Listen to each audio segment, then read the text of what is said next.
Hi, this is Luka Doncic, Hi, I'm Kyrie Irving. and you're listening to the Mavs Step Back Podcast. Doncic has the ball, down by 2. There's the switch. Gobert's out there. Doncic maneuvers for the lead. Got it! What a shot! Dallas has taken the lead. Kleber inbound. Kleber looking in for Irving. Irving for the win! A southpaw finish from Kyrie Irving! Just absurd!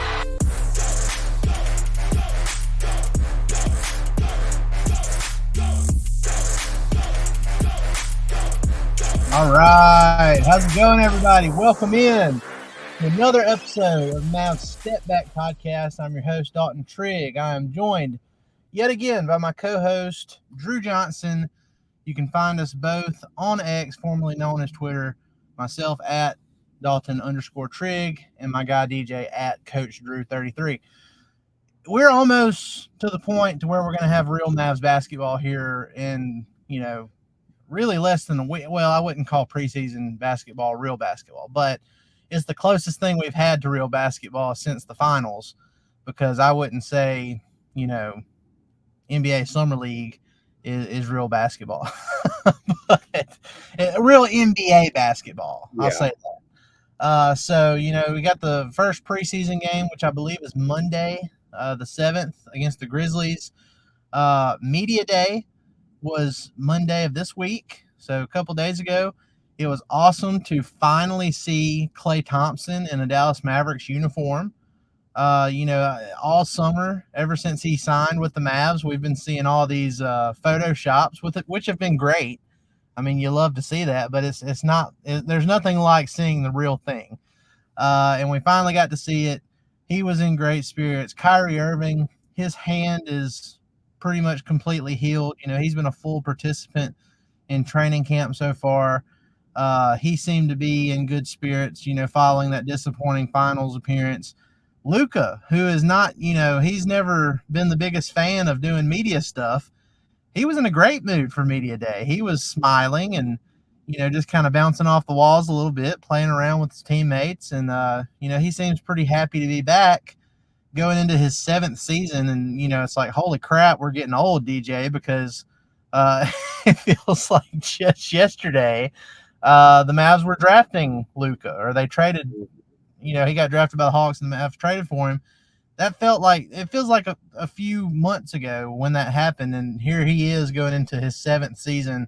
It's crazy how fast time is flying by, but he's just now starting to enter his prime years. I would argue that he hasn't even fully gotten to his prime years. I feel like that's kind of around 26, 27 years old, but man, it's really gone by fast, but it's been a lot of fun, and there's definitely going to be a lot of fun going forward too. So media day was great. I got to hear from all the new guys, not just Klay, but also Naji Marshall, Quentin Grimes, and then return man Spencer Dinwiddie. So that was all great. Good vibes all around. What were your initial takeaways from media day?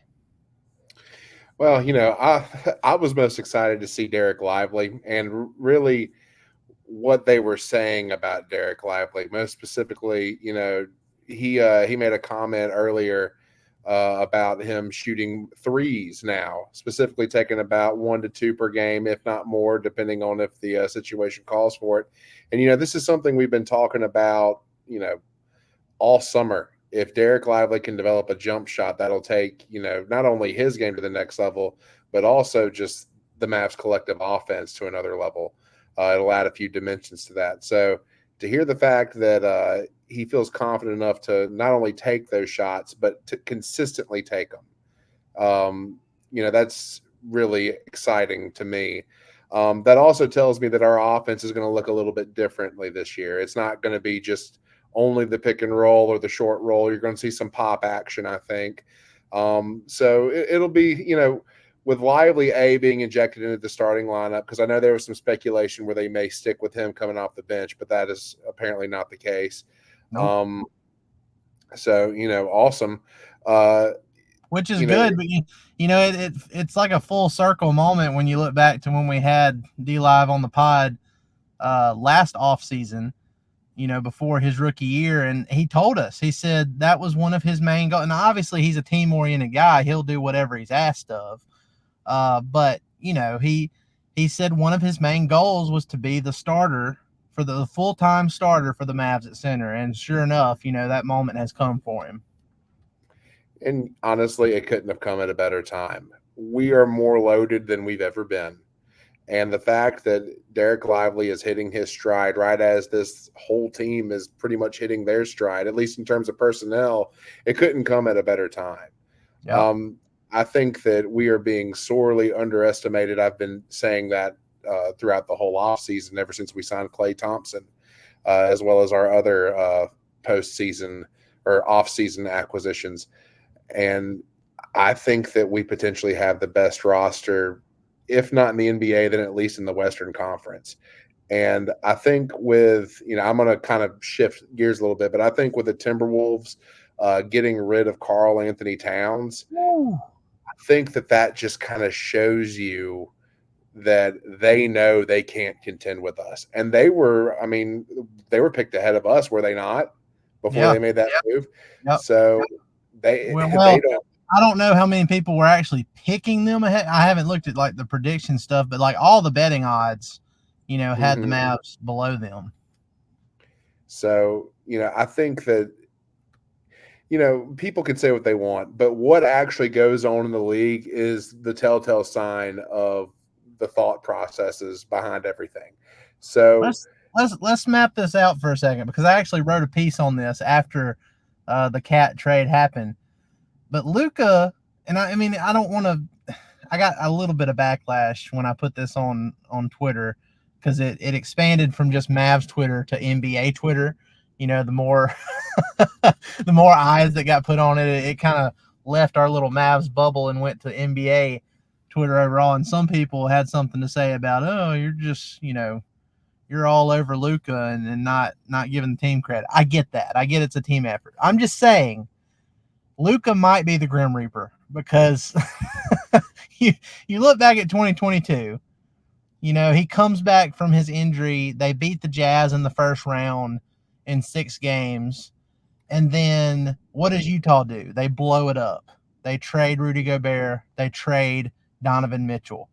That version of the Jazz is no more. They're gone. And then in the next round, they play the one-seeded Phoenix Suns, who had just made the NBA Finals the season before, and they were up 2-0 on the Bucks, and then they ended up losing 4 straight in that Finals, and then they come back the next year and they're the 1 seed. Gosh, there's a lot of I'm just now thinking about this. There's a lot of parallels to the 06-07 Mavs and the 2021-2022 Suns. Oh. Bad memories. Anyway. Better them than us. Up 2-0 in the finals, losing 4 straight, and then coming back the next season as the 1 seed and getting upset. Oh, that's crazy. I just now thought of it. Anyway, I'm not going to go down that rabbit hole, but they play the Suns, and they beat the Suns. They beat the brakes off the Suns in games 6 and 7. And what do the Suns do? They trade DeAndre Ayton. They trade Chris Paul. They eventually traded Mikal Bridges. They completely reshaped that team because of what happened. It all comes back to what happened in that series. And now you fast forward to this current year, where the postseason, the Mavs went to the NBA Finals. Well, that first round they played the Clippers, Luka's nemesis. Beat the Clippers. What happened? Paul George leaves and goes to the Philadelphia 76ers. And the second round, beat the Oklahoma City Thunder. They didn't do anything because they're so young. They just added to it. They're going to be very annoying this year, even though I still think the Mavs have the upper hand. But then the Timberwolves beat the Timberwolves in 5 games. I am of the opinion it would have been a sweep if Dereck Lively hadn't missed Game 4 because of a concussion or whatever it was, neck injury. Karl Anthony Towns kicked him in the back of the head. It was Naz Reid. It was Naz Reid that did it. I thought it was Cat. No, because I remember people kept trying to say it was dirty. And was it Cat? I thought it was Cat. Anyway, he had a neck injury. I think it would have been a sweep if, he hadn't missed that game 4.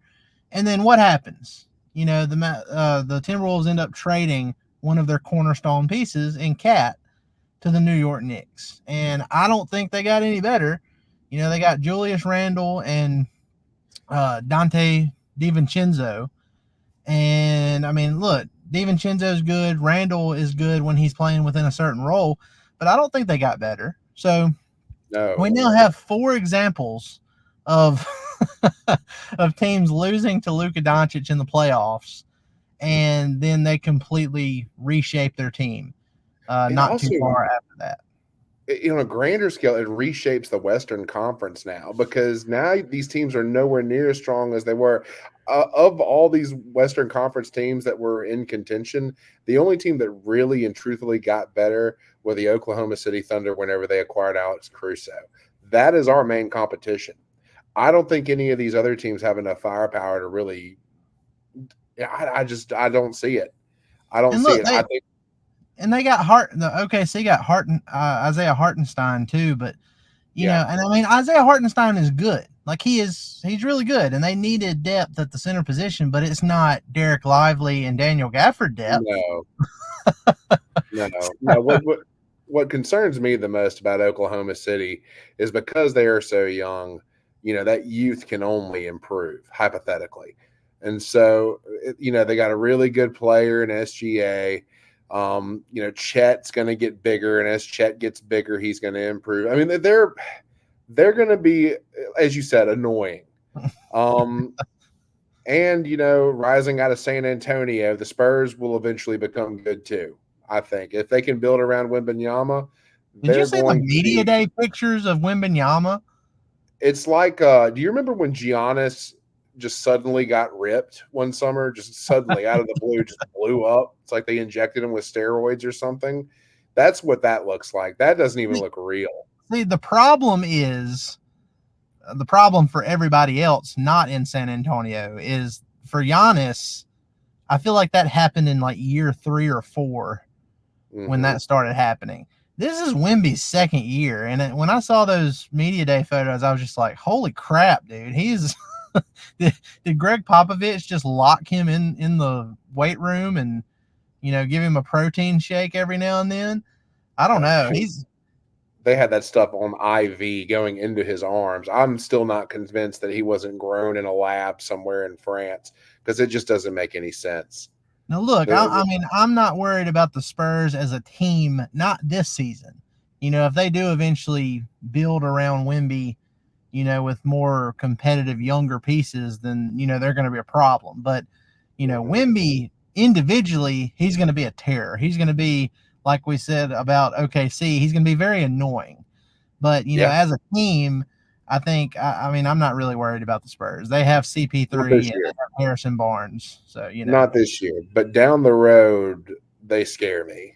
Yeah. Just because, they have a really good – they historically draft really well. We all know this. So it's only a matter of time before they're able to surround that guy with something. And I don't know, it's concerning.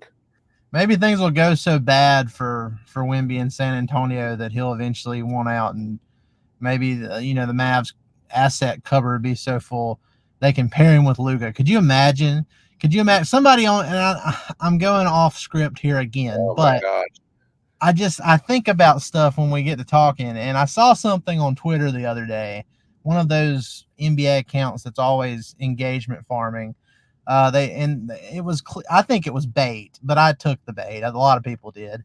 They said, which duo would you rather have? And it was SGA and Anthony Davis, or Luka Doncic and Victor Wembanyama. Are you serious? Wow. Are you kidding me? They had to be trolling, right? Like, there's no way you can actually consider the first option there. And yet, you had people on there choosing the other option, which is just absolute insane. Don't get me wrong. SGA, great player. Anthony Davis, great players. Well, Anthony Davis, they call him Day to Davis for a reason, but whenever he's healthy, he's good. But anyway, You have two. Okay, so you have two really good NBA players, and then you have two players who could be, in the conversation. They have the potential to be in the conversation for, best player ever before their careers are over. I mean, that's just, I don't know, man. I just thought that was a clear, take the bait kind of thing, and it worked. It definitely worked. Maybe that was the whole idea behind it, but man, that was something. So anyway, back on track, getting back, talking about the Mavs, and speaking about people, and how muscular they look and everything. One big takeaway for me from Media Day was Quentin Grimes is built like a brick wall. That dude is huge for a guard forward combo. He's been a pretty powerfully built individual since his days with Houston, as in University of Houston. He's always been, pretty jacked individual. And that's the reason why he's so versatile on the defensive end, is because you can't push him around. I mean, he's got a big base. Yeah, and he's a little square. I mean, he's a square guy. Like literally just an immovable just block. That's the way I would describe him. But no, he's had that body for a while, and he's very effective on the defensive end with it. Like I've said before, I think that guy's our X factor. It wouldn't surprise me at all if he didn't play a very, very large role for us, especially in the playoffs. Well, and I mean, when you have several different transactions in the offseason, it's natural to just kind of look at certain guys and look at other guys who were in a similar role or expected to play a similar role beforehand, and you kind of compare them to get. So, I'm used to seeing Josh Green. I'm used to, what he looks like, what he plays like, for the last 3+ years. I think it was just 3 years. But anyway, so, now Quentin Grimes comes in here, and it's like, okay, this guy is going to be taking on that Josh Green role, and he looks like a guy that isn't going to get destroyed on screens like Josh Green did. He can do a lot more with the basketball than Josh Green can too. Let's be honest. He's much more skilled. He's a much better 3-point shooter, specifically in the corner. Last year was kind of an off year for him, but we've already discussed, injuries. It was a weird year. He got traded to Detroit, and, I'd play bad if I was in Detroit too. I mean, good Lord, Have you seen that place? But anyway. Prayers up to Tim Hardaway Jr. Jesus, he's definitely going to be living, on the outskirts somewhere, because nobody wants to live in that city. It's a tough place, but I don't hold last year totally against him, and I also think that with the change of scenery and the change of surrounding personnel, you're going to see a completely different side of this guy, because our offense is specifically designed to get him shots where he makes them the most often. And where is that? The corner. And he is going to absolutely eat in the corner. And he ain't the only one. Naji Marshall is the exact same way. And then, of course, Klay Thompson can just hit him from everywhere. Yeah. So I know I'm going on a tangent about the offense. Spencer Dinwiddie was an excellent corner 3-point shooter. Yeah. Exactly. Even last year when, he had a down season over, shooting percentage wise, if you go and just look at his corner three specifically, very good. He was either near or right over 40% on corner threes, I believe. I have to go look that up, but I think I saw that. And, he played his most efficient basketball of his entire career in his 2 half seasons in Dallas. So, I expect him to be a factor, and maybe not as big of a factor as he was the last time around, but I think he's a guy. Yeah, he doesn't have to be. His role is going to be reduced, and I agree with you. I think he's actually going to be even more efficient because he's not going to have to do as much. Yeah. I mean, honestly, he isn't. And, I can't remember who said this the other day, but they said that you probably know, honestly, but they said that they would not be surprised if the Dallas Mavericks led the NBA and made threes this year. And honestly, I could see it. I saw that on Twitter somewhere. I think somebody said that. I think it was ESPN, but I don't know exactly who it was. Well, it wouldn't shock me at all either, just because not only do we have the firepower to do it, but what we run is specifically catered to get us those shots. And that's what was so freaking frustrating in last year's NBA Finals, is we kept getting open three after open three in the corner, and we couldn't capitalize. Now we have people who can capitalize. We're going to have to shift some things around a little bit where PJ isn't the one ending up there, and to where, you know, it's either Grimes, Dinwiddie, Marshall, Thompson, you know, any of those guys ending up in the corner off of those, you know, straight line drive actions or high pick and roll actions.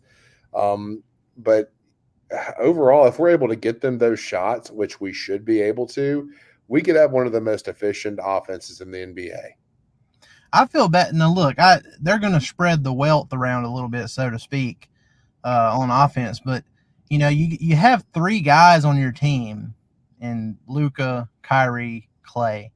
All three of those guys can go on absolute heaters at any moment. And I just know, you know, it's a long season, DJ. It's 82 games.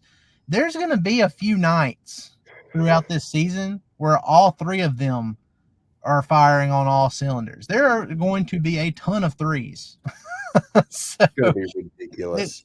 It's not far-fetched to, you know, at least have an expectation or, you know, think that the Mavs can, you know, break a record for three-pointers made this coming season, because on paper, that's a lot of three-point shooting. And I think they're gonna be able to hit threes and make teams so scared from, you know, what they can do from beyond the arc that it's just going to open things up even more for guys like Dereck Lively and Daniel Gafford down low. It's going to be incredible.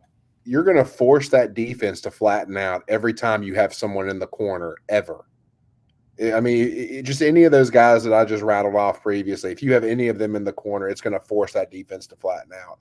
And what that's going to do is it's going to give you a lot of open space pretty much from the block up or the blocks up. A whole bunch of open space for us to operate. And we all know what happens whenever you give people like Luka or Kyrie space. They're just going to one-on-one you to death, or they're going to just lob it up to Lively, who's either rotating over from the dunker spot because someone's having to help off, or he's coming off of a pick and roll. Or maybe Lively's popping to the top of the key for an open three-pointer now since he's taking those. I mean, literally everyone on the floor is a threat. And when everyone on the floor is a threat, it causes the defense to strain and twist in ways that it's just not natural.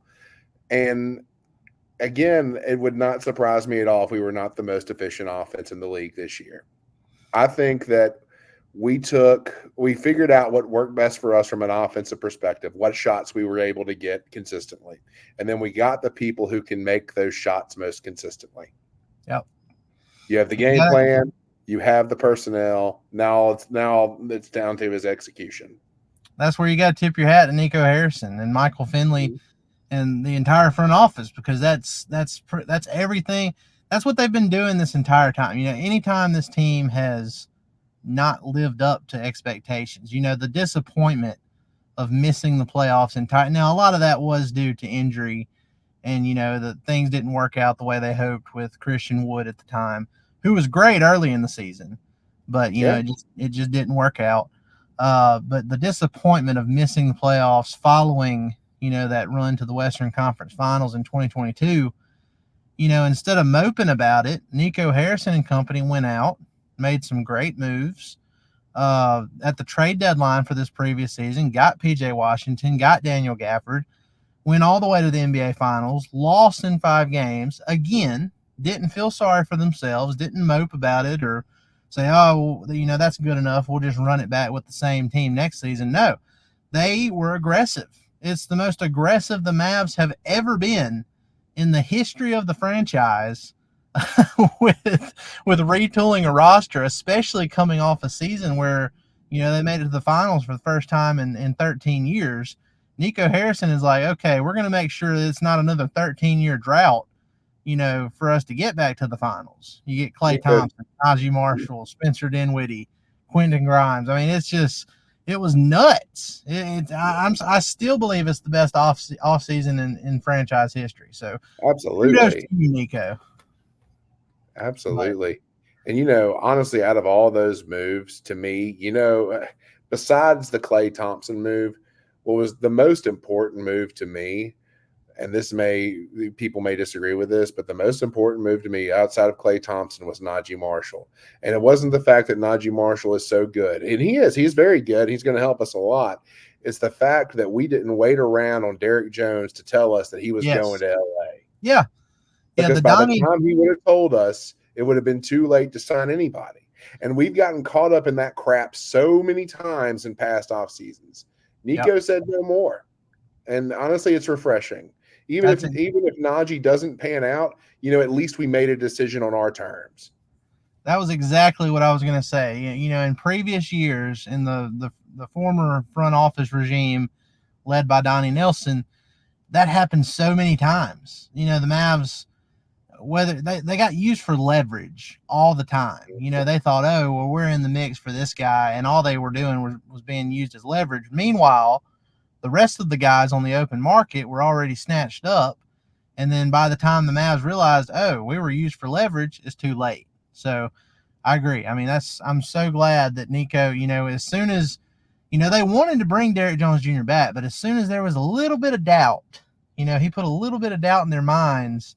They're like, okay, we're going to pivot and offer this same contract to Naji Marshall. And Naji was like, oh, yeah. Give it to me now. You think about the opportunity, man. I mean, you go from freaking New Orleans, who doesn't have a prayer of getting anywhere, to the runner-ups. So I mean, and he's going to make such a positive impact. I have no doubt that he will. He's a great point of attack defender. He may not be as mobile as Dereck Jones is, but I still think he makes up for it in his versatility, specifically on the offensive end, and specifically what he can do on the offensive end. Most importantly, shoot the ball. And not to throw shade on Dereck Jones at all. He is a much improved shooter, but he didn't make them for us when they counted in the finals. And I think that Naji Marshall is more likely to make the shots that Dereck Jones was getting. And supreme athleticism, which is amazing. I mean, I thoroughly enjoyed watching Dereck Jones Jr. flying high throughout last season, the regular season and the playoffs. But supreme athleticism and subpar shooting will only get you so far. And not just subpar shooting, but D Jones couldn't take anybody off the dribble. He really didn't have any aside from shooting threes, which again, subpar at doing that, and the occasional alley-oop or tip rebound dunk, he was lacking on the offensive end. And that's where Naji Marshall excites me so much.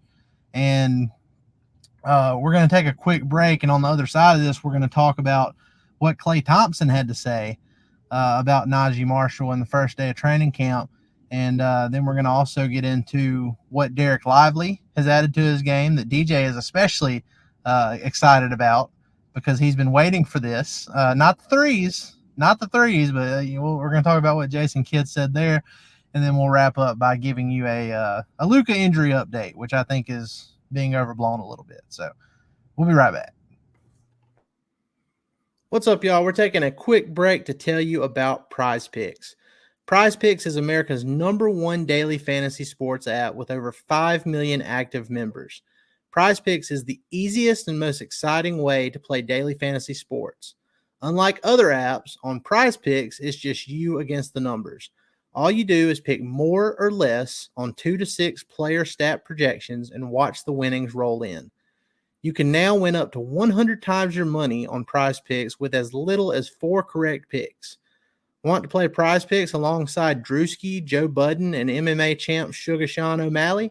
You can now find community plays under the promos tab of the app to view entries from some of the biggest names in the Prize Picks community each week. Download the Prize Picks app today and use code STEPBACK to get $50 instantly when you play $5. That's code STEPBACK on Prize Picks to get $50 instantly when you play $5. You don't even need to win to receive the $50 bonus. It's guaranteed. Prize Picks, run your game. Okay, so DJ, during that ad break there, I wanted to go back and look, and I still couldn't find the exact play, but I think you're right. I think it was Cat that hit Lively in the back of the head, but then it was when Lively came back in Game 5, it was Naj Reid who like kind of gave him a cheap shot in the neck, like on a foul, knowing that he was coming back from that neck injury, and then people got upset about that too. So there was a lot of weird stuff going on with Timberwolves players seemingly trying to hurt Dereck Lively in that series. But hey, it all worked out. The Mavs had their nice gentleman sweep. So anyway, we were talking about Naji Marshall, how excited we are for him and what he has to bring to the table. It's kind of like a Swiss Army knife. I mean, his nickname is literally the knife. After watching him up close in New Orleans when the Mavs play down there, I understand why he has that name, because I saw him pickpocket Kyrie 2 times in one game last year. He's good. He's very, very pesky, and he's improved his 3-point shot a lot. So there's a lot to like there. And then after the first day of training camp, Klay Thompson, he was being interviewed by the media, and they kind of asked him who stood out the most during the training camp opener, and he said Naji Marshall. His floater game, his pull-up game, his overall energy and effort on the court, that stood out right off the bat. So that confirms what we think he can be for the Mavs this season. It was great to hear that he's gotten off to a hot start in training camp. What do you think about Klay Thompson giving Naji some love on day one? Honestly, it doesn't really surprise me. The guy can do a little bit of everything. That's why they call him the knife, as you said. Whatever you need at the moment, he can pretty much put out there for you. I mean, the guy is a purebred, I hate using this term, hooper. Okay, because that's what he is. He can put the ball on the floor. He can get to the rim. He can shoot the spot-up jumper. He can create for himself and others. A really underrated portion of his game is being able to use his strength and his feet to get going in the post against smaller defenders. He can just do a little bit of everything. He's kind of a jack of all trades, so to speak. That really benefits us because we'll be able to put him in multiple situationals. I could see him really excelling in small ball lineups, especially if his shot is really clicking. He'll be a real problem for fours to deal with. He's got pretty solid size. I think he's like 6'7", but he's a big 6'7". He's a long 6'7". So he'll be able to carry not necessarily the load defensively, but he'll be able to help out tremendously on that end. Pretty good rebounder for a wing. It really doesn't surprise me at all that Klay had nothing but good things to say about him in their first run. But again, can we do this consistently? Can we do this every day? And that's, the big picture here. Can Naji Marshall be consistent? Well, and it's kind of ironic too, because, say some people wonder if Klay Thompson in the starting lineup with Luka and Kyrie is going to work from a defensive standpoint. And I think it will, because, you still have PJ Washington and Dereck Lively in there. Luka, I know he gets a lot of flack for his defensive effort at times, but it's BS. I'm sorry, but it's BS because Luka is actually top 25 in defensive rating. Okay, he's one of the top 25 players in the league in defensive rating. When he's engaged, he's good. Yeah, when he is fully engaged, he has proven that he is an effective defender. So and not injured. Yeah, not injured and fully engaged. And I get it. He'll have an occasional lapse where he's yelling at a ref and somebody gets a transition bucket. I get it. That kind of stuff is annoying. But overall, we got to stop this narrative that Luka is a bad defender, because that's just not true. The numbers prove it. Yeah, the numbers and the tape prove it. Like, Yeah. I remember the game. It was it wasn't. I wasn't technically game saving, but it was a block on SGA in that pivotal game 5 of the second round when the series was tied 2-2, and SGA was in transition. He was going to look like he was going to go in for a layup, and Luka ran down the court and blocked him. And that was a huge moment in the game. And I mean, that's just one example, but he's been doing a lot of that, over the last season plus. He's very much improved. And I really hope people stop with the lazy narrative. Looking at you, ESPN, because that's where you hear it the most. When the Mavs play on ESPN, the people announcing those games are just like, they're so quick to assume that he's not a good defender. It's like, watch some basketball. Like, just go. No, you don't even have to watch the games. Just go to YouTube and type in Luka Doncic defense, and it'll be right there for you. So anyway. Or if you're a numbers guy, go on NBA.com and look at the total stats and look where he ranks amongst the rest of the league, and you will see, I want to say he's like number 23 in the whole league in defensive rating. You don't get to be top 25 in the league in a category by sucking at it. I'm sorry. That's not how this works. That's not how basketball works. So, I understand that he does have mental lapses. All players do. Granted, his sometimes come at times when they really don't need to come at, specifically in, game-altering situations during playoff games. It's not good. So Luka's problem is not on the defensive end. If anything, Luka's problem has been in his own head. And if he can get that ironed out, I mean, at times he's his own worst enemy.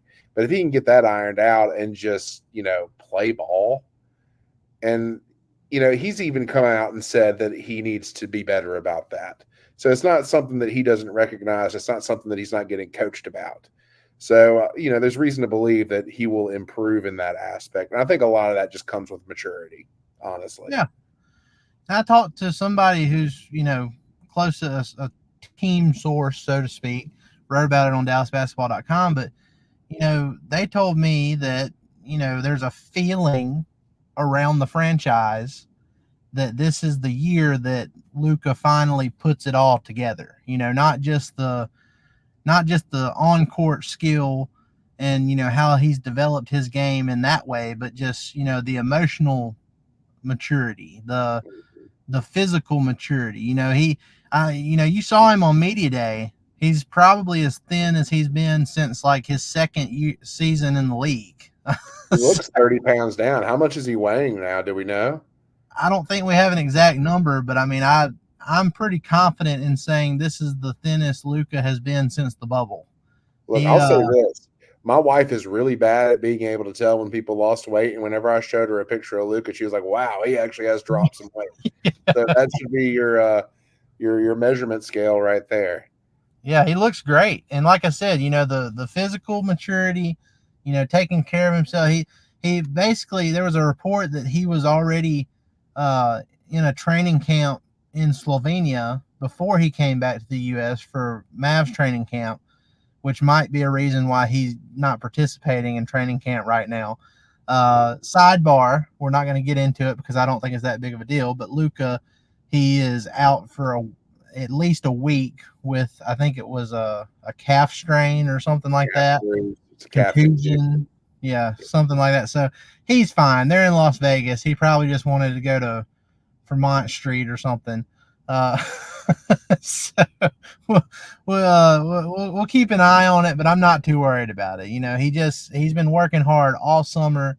He had to recover from his knee injury first, and then he got back into it with the conditioning, and he was basically in a training camp with a different basketball team in Slovenia.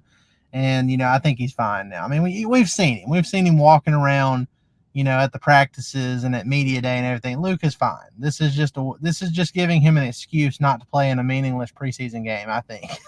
So we'll see how it goes. But he looks great. And again, I think this is the year, not just the on the court skills, not just the emotional maturity and him being in great shape, but just an experience from an experience standpoint. You know, the experience he gained last season, getting to the finals, failing the way he did, and having that fire lit under him even more.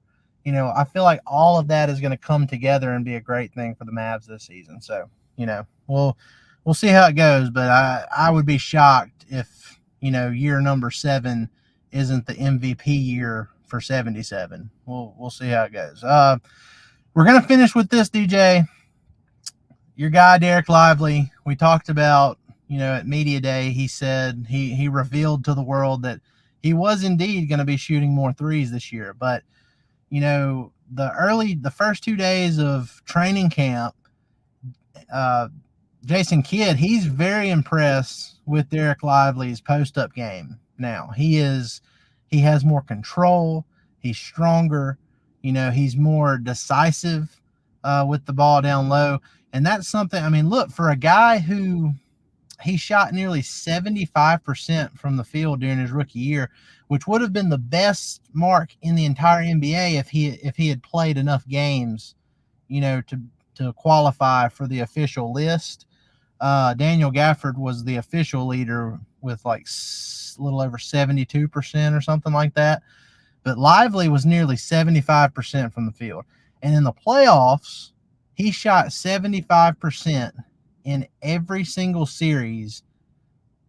No, he shot over 70% in every single series, even in the finals, except for the OKC series. I don't know what happened in the OKC series, but he ended up shooting like 43% overall. First 2 games, he was kind of out of it. You know, he was missing easy buckets. I'm pretty sure he missed a dunk. Yeah, I mean, it was bunny stuff that I don't know what was going on there, but he just wasn't himself. So, I mean, you take in now in his second year where he is apparently more refined, not just shooting the ball, which we might see a little bit of, but he apparently has, you know, continued his training with Tyson Chandler and possibly other post players that we don't know about. But I mean, what could we possibly see from Dereck Lively? He showed us a little bit, you know, last season. He had a little bit of a baby hook that he previewed for us too. I mean, what all you expect from him in this newfound post skills he has? Well, I'm gonna tell you what. So what's really interesting about the fact that you're going to be seeing Lively getting some actual post catches on the block is not just the fact that he's able to operate down there and score for himself, but Lively is an excellent passer. We already know this. Oh, yeah. And the fact that he's going to be able to get the ball that deep, it's going to really put a strain on the defense. You're going to be forced to help off. If he actually is a problem down there offensively, you're going to have to force people to help off. And when that's the case, it's all about Lively just finding the open shooter. A lot of times defenses will try to get creative. They'll try to bring someone over from the backside to double. You know, I'm going to nerd out a little bit, but Kelvin Sampson over at University of Houston does a really good job of that. He really likes to bring that backside over the double a post player. That's a real problem. But, you know, if he can identify where the defense is coming from, he's going to have a lot of assists just coming out of the post. And you see that a lot with really highly skilled post players like Nikola Jokic, for example. I'm in no way saying that he's Nikola Jokic nor that he's at that level of passing, but that's sort of the thing that you're going to be seeing with him, I think, just because he's, you know, I wouldn't say that he's an elite passer, but he is a serviceable passer, and being able to get those opportunities in the low post will be able to get the other people opportunities elsewhere, especially if he is actually efficient down there. And, you know, we were kind of given some glimpses to his development down there in the off season. Specifically, probably the most glaring for me was whenever he went back to Duke University and was working out with those guys during like a sort of a pro AM day where former pros would come back and work out with the current team. And he was working with Duke freshman Kaman Mulak. I don't know. I don't know. He did a better job than I would. I can't say it. Come on, Milwaukee. Anyway, very talented guy, number 2 overall player in the country, 7'1", played for the South Sudan national team that did so well in this year's Olympics, and he was awesome. But anyway, you really saw Lively's understanding of, you know, what we're trying to do down there, not just in terms of positioning or feet where to be when, or how to position, or how to where to keep the ball. The big thing for me that he was preaching was timing and how to slow down and speed up at your own discretion to be able to, keep people off balance. And, once you understand timing down there, you become damn near impossible to deal with because everything is read and react. And if you understand timing and you understand how to, like, when to go fast, when to go slow, he's if he can finish around the rim effectively, not just dunking, but also, lay-ins / turnaround jumpers, he's going to be really hard to deal with, because if he has an understanding of timing and positioning and footwork at 7'1" with his athleticism, he's going to be incredibly hard to deal with down there. Yeah. I mean, he's already shown how valuable he can be to this Mavs team in just his first season, and it's going to be incredible to see him add these new layers to his game offensively. Defensively, I don't think there's really much else he can. He was already extremely solid defensively. He was the anchor for the Mavs last season, and he'll continue to be this year. But yeah, I mean, look, he has a natural feel for passing. Like you said, he's not the greatest big man passer, in the league, but he has a natural feel for it. And I think at some point he might be considered as, one of the best big man passers in the league. So, and look, one duo that I'm excited about, and I think I've mentioned this on a previous pod, a short time after the Mavs signed Klay Thompson, but Klay Thompson and Dereck Lively's chemistry is something to keep an eye on this season, because, I'm not going to say that I watch a ton of Warriors games, but I did watch, a handful of Warriors games last season because, one, I have league pass and I like to get my money's worth. And even when the Mavs aren't playing, I'm watching some type of game. But, Klay Thompson's chemistry with Trace Jackson Davis, is that his name? Oh, yeah. With the bouncy big for the Golden State Warriors, young guy. Klay's chemistry with Jackson Davis was kind of like a blueprint for me of what his chemistry could be with Lively, but on a higher level, because obviously Lively is the better player, much further along. So that's an underrated, wrinkle for the Mavs offense that I'm going to be very interested in seeing unfold this season with Klay Thompson and Dereck Lively. I think it's going to be great.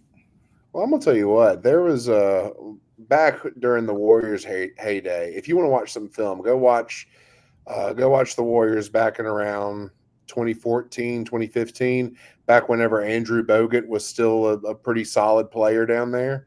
They would do a really interesting thing where they would kick the ball to Bogut, either, low post, short corner, and they would almost like split, both him and Curry. They would kind of dive and then split out, and they would kind of read where their defenders were, and either they would relocate to where they were, or they would switch. And it was just a really interesting, I guess you would call it action, but they would dive towards the post player who had the ball. They would dive towards Bogut, split, and then immediately relocate, and Bogut would just kick it to whoever was open. And they would almost be open every time because the defenders were having to communicate that, and a lot of times they would have to communicate a switch because they would get that switch so tight. You know what I'm saying? Whenever they would split, whenever they would go down and make the actual split, they would get really tight on that split. Kind of causes a panic for the defender. Right. Well, it's kind of like setting a screen for each other without actually setting the screen. And I wouldn't call it a slip because it's not a slip. I want to say it's a split. But I'm not sure if that's the actual proper terminology for it or not. But we'll call it a split screen for now. But anyway, they would set that split screen for each other and would either relocate to where they were originally or, relocate. They would switch spots, essentially.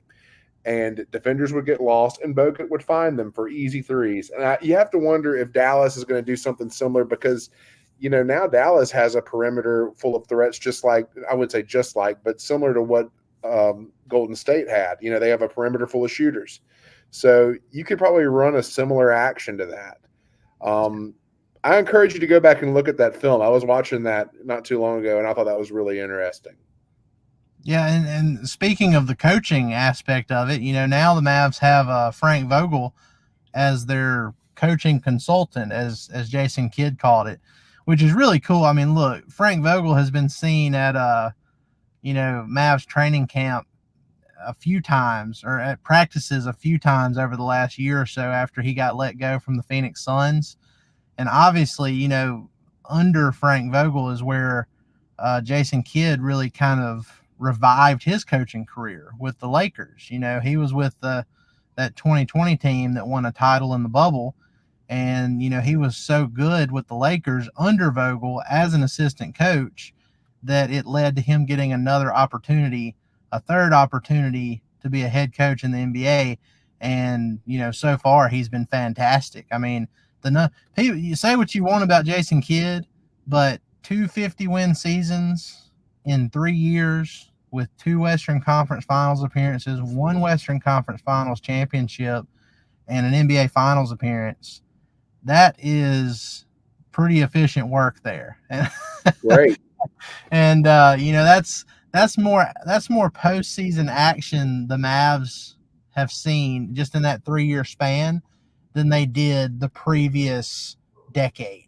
So that's like they say, the proof is in the pudding. You can say what you want to about Jay Kidd, but the numbers, the record, all that stuff. I don't care if he has Luka Doncic and Kyrie Irving and now Klay Thompson. The numbers speak for themselves, and there's something to be said for a guy who can keep all these guys engaged and have a good vibe around the locker room, and the chemistry and being able to relate to your stars the way Kidd can.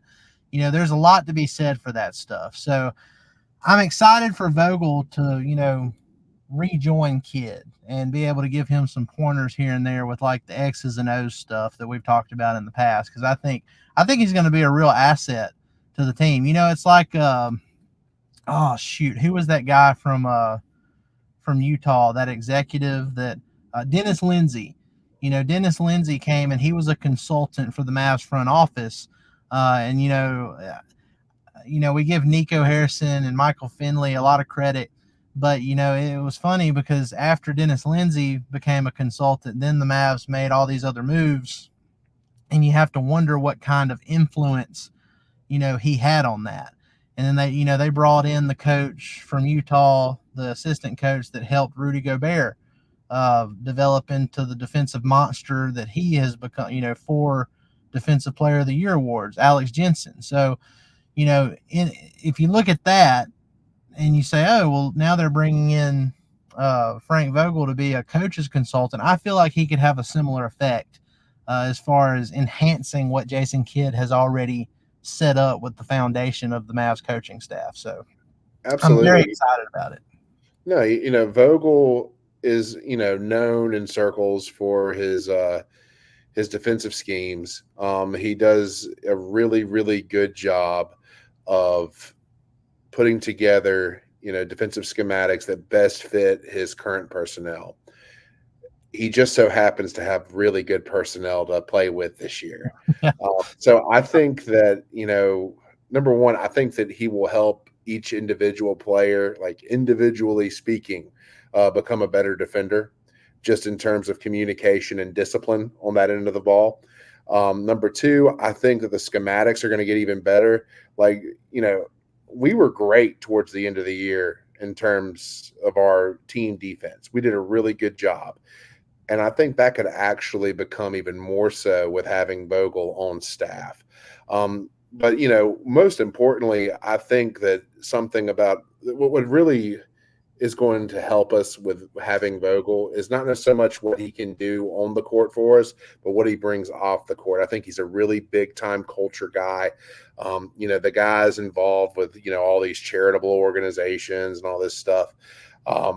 I think that, and like you said, he does a really good job of relating to people, just like Kidd does. And I really think that he's going to fit right in to the culture, to the, the foundation that Kidd has already built.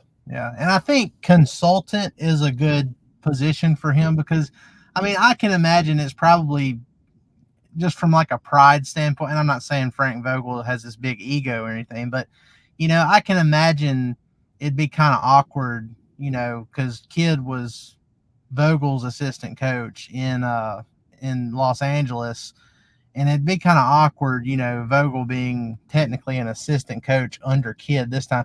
So I think him being a consultant works out well for everybody. You know, the pressure, he doesn't have like the pressure of being an actual assistant coach, but, you know, he's not technically under Jason Kidd either. He's just there as like in a mentor role. And I think that works out well for both sides. So either way, he makes us better, I think.